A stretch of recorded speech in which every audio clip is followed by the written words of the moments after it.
ورسول الله صلى الله عليه وسلم يقول كل بدعة ضلالة. The question was, what should the Muslim stance be on Hamas? Our criterion is that we evaluate everybody with the Quran, the Sunnah, and the way of the Salaf. And the rectification of the earth can only be done by that with which the messengers and the Messenger of Allah ﷺ rectified the earth. And that was on the basis of Tawheed, the purity of creed, the purity of heart, sincerity to Allah, righteous actions upon the Sunnah, and strength of conviction in the hereafter, the sound creed. And that's why the companions, in such a short time, they conquered the east to the west with minimal resistance, as I said to you, right? And droves and droves of people entered into Islam willingly by seeing the beauty of Islam overwhelmingly. We're not denying that there weren't military conquests. That's just the nature of empire. But in a very short time, you know that it went from the east to the west. And that aid and support was on the basis of what is in the hearts of sound belief, purity of creed, veneration of Allah.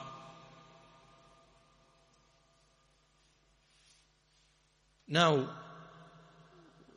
when you have the situation that you have, and you see the sad and pitiful state today, where you have amongst the Muslims, you have, for example, the one who believes Allah is everywhere, the one who believes the companions were all apostates, or most of them, the one who believes,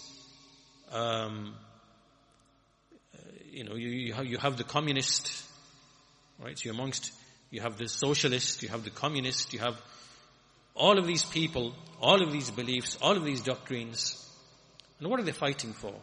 They're fighting for worldly grievances. It becomes like, it devolves into a worldly issue, right?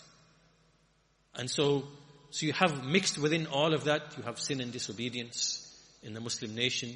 And we're speaking about the ummah as a whole, right? Nobody is exempt from this, right? The ruler and the ruled.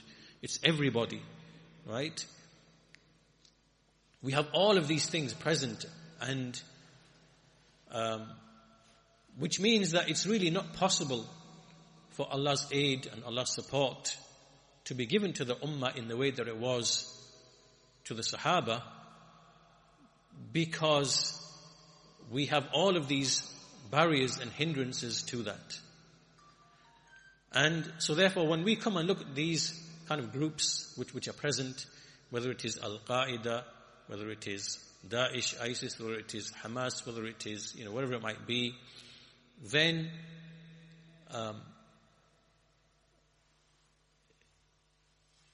they are part of the reason why we have these problems and we have these issues, and we are not receiving the aid and the assistance of Allah Azza wa Jal. And we have to also keep in mind there are many, many dynamics to the situation. Some of these groups are propped up by the Raafidah, the Shia. They have their own designs in the region, like Iran, Hezbollah. These are the enemies of Allah, right? And we shouldn't be deceived into thinking that they care for the Palestinians, right? This is a political expediency for them. I don't know whether you've seen, there's videos of some of these Shia imams being very frank and honest. This is where you really hear the truth, right? Just like, with a lot of these rabbis, when you hear their statements, right, which you're not going to come across, they tell you the real truth.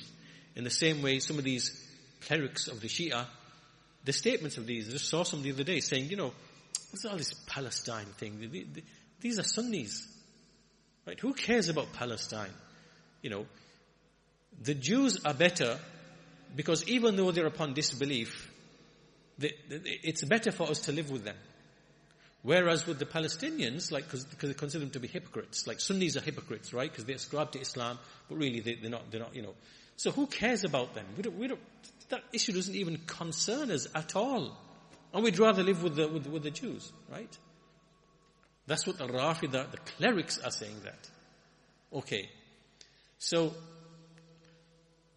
these are the people who are supporting Hezbollah and Hamas and whatever. So you have to ask, okay, if they engage in a battle or a war, that is in order to gain strength and preponderance over the Sunni nations and populations, and to gain a tactical advantage, in the region.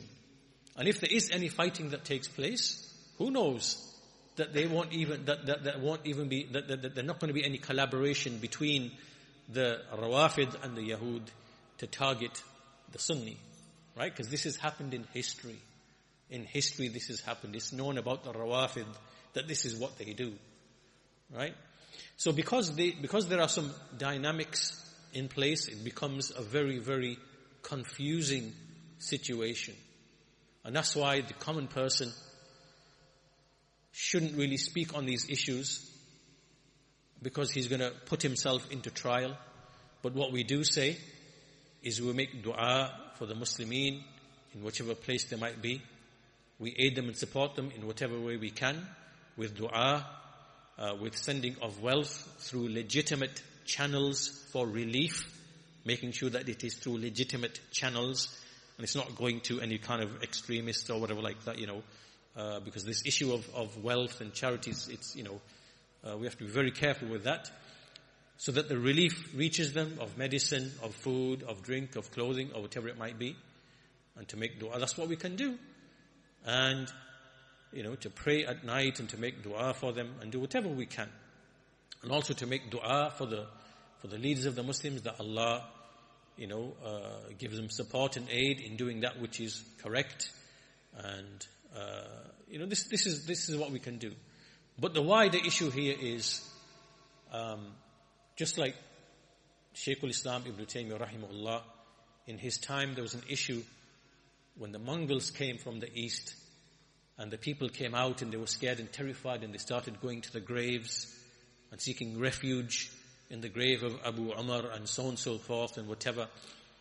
And so the scholars at that time, they fell into two groups. They differed. Some scholars said, well, we have to engage in jihad to repel the Tatars, to repel the Mongols. Some others said, no, not really. It's not really the right time to be doing that. So this actual dispute broke out amongst the scholars of that time in the presence of Ibn Taymiyyah rahimahullah. So Ibn Taymiyyah rahimahullah, he advised that we have to spend the time purifying the hearts of the Muslims and inculcating Tawheed in their hearts. So they did that for many, many years. And after that, as Ibn Taymiyyah says, rahimahullah, that the Muslims had so many tremendous victories that they never ever had before. And that's because of the power and strength of Tawheed that it has in aid and assistance in this life. So, but the thing is that this is the long, difficult, bitter path and bitter pill for people to swallow. Because of the absence of being nurtured upon the right creed, Tawheed, and spending time to learn these affairs and to nurture oneself, right, to get that understanding, most Muslims, sadly, they're empty. And they're like vessels who can be filled with emotion very quickly. And that emotion can then be led and manipulated. And that's why, very sadly, when you try to explain these things,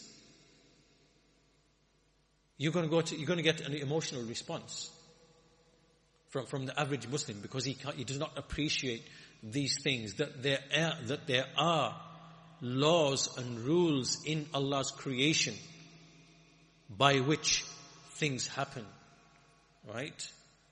And there are ways and means, causes and effects, and and they're not willing to see that because it's all raw emotion. And this is the difference between the one who can rein in his emotions with knowledge and with understanding and with certainty of what Allah has mentioned in His book, and the one who is just, and that's why you see people protesting on the streets all across you, which is fruitless. What's the benefit in that? And this is here where we really see the stupidity or the harm of people like Hamas, for example. First of all, they are a creation of the Israeli right and the Zionists to begin with. This is a well-established matter that they were funded, brought into existence for the specific reason of having a constant enemy so that they can do away with any kind of peaceful negotiation. Why? Because this whole project is expansionist in its nature, right? It is intended to expand and to take over that region. So therefore you need constant threat, hostility, controversy, right? And so because any talk of negotiation, sitting down, whatever, it kills that warmongering spirit. So these people tactically, they supported the creation and putting these Hamas people in power. This is well known, right? Even up until like the last few years, you're going to find statements of theirs saying that, openly Hamas is an enemy, secretly Hamas is an ally. We have to fund Hamas, right?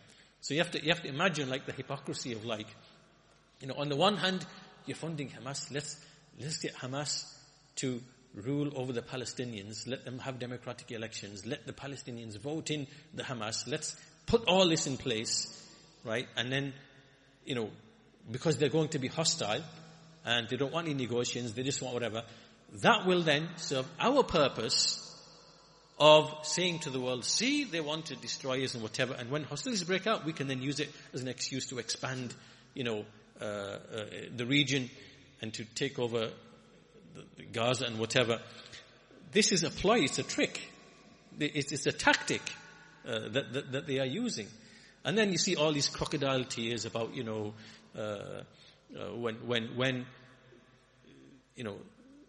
the tool or the creation, which is Hamas, does what they want Hamas to do, which is to commit atrocities, so that they can then say, look, we now have to, clear out Gaza of the terror, because that's what you planned all along to begin with, right? And then you're making this pretense to the world as if somehow, So these groups, whether it's Daesh, ISIS, Al-Qaeda, Hamas, they are simply tools and creations for geopolitical agendas, right? And these people have ended up in this situation because they are not founded upon, the issue isn't for them Tawheed and Sunnah. It's worldly grievance. And you can be very easily manipulated and used when that is the basis of your operation and your activities. And another thing as well, don't you find it strange that not a whimper, not a whisper from Daesh? Where's Daesh gone? Where's ISIS gone? Disappeared. Nowhere to be seen. Meaning, wouldn't you expect that they would come along and say, okay, we've now announced, jihad against the Jews or something, which is what you would expect, which is what the West would expect them to do as well, right? Where are they? Nowhere to be seen. They're only present when it comes to destabilizing Muslim countries. That's when they turn up and they show up, right? Right? Nowhere to be seen. So we know that these are creations of the West, and they are simply tools of the West to destabilize countries. But what will happen, for example, now, all of a sudden, like maybe Allah knows best, we might start seeing these kind of false flag terrorist attacks start happening in Europe and the US, maybe there'll be some mad kind of extremist idiot or something who will maybe do something here and there. Yes, maybe some of these things might happen. But the context is ripe for these Western kind of intelligence agencies to create these false flag, terrorist bombings that they themselves have been doing for 2-3 decades. They're the ones who've been doing that largely, right? And then just to, and so then all of a sudden ISIS will return. They are back. They've come back now, right? So all of this is, I guess in a nutshell, what I'm saying is the people of innovation and misguidance, in fact it's exactly as, I think it's Abu al-Wafa ibn Aqil, I think is the one. I think he said that, or maybe it's another person. There's a statement where the people of innovation are to the people of Islam like people on the inside of like a fortress who open the door and allow the enemies to come in. This is Ahlul Bid'ah wal Dalal. Right? So in the same way, these kind of groups like the Khawarij, the extremists and the terrorists, those who kill innocent civilians and kill non-Muslim civilians and, bomb places and whatever. These are like the Trojan horse. These are the people who open the door to allow non-Muslims to come in and to wreak havoc and to use them for their own advantage. This is what these people are, whether it's Hamas, whether it's ISIS, Daesh, Al-Qaeda, whatever it might be. All of these extremist groups, they end up becoming tools. If they never started out as a tool, they end up becoming a tool. Right? And so that's why the whole thing becomes very, very murky, becomes very, very confusing. When you leave the Sunnah and Tawheed, for the people of Sunnah and Tawheed, the affairs are clear. But for people who are not nurtured upon that, things are very, very murky, and so they only have their emotions to kind of really go upon. And that's why in these times of fitan, we have to be very careful what we say, what we speak, and it's a very sensitive issue, as in, this is complex. There's complex issues going on here. But what we can do, we make dua for the Muslimin, for the oppressed. We send them aid, relief, for food, clothing, medicine, and ask Allah Azza wa Jal to send His aid and His support. And we have yaqeen in the promise of Allah Azza wa Jal, and we know absolutely justice will be done in this life or the next. And that's what we can do, what we can say. We have to continue calling to Allah, calling to Tawheed, calling to the Sunnah. This never stops, right? Because this is paving the way for aid and support, right? So dawah doesn't stop just because of this.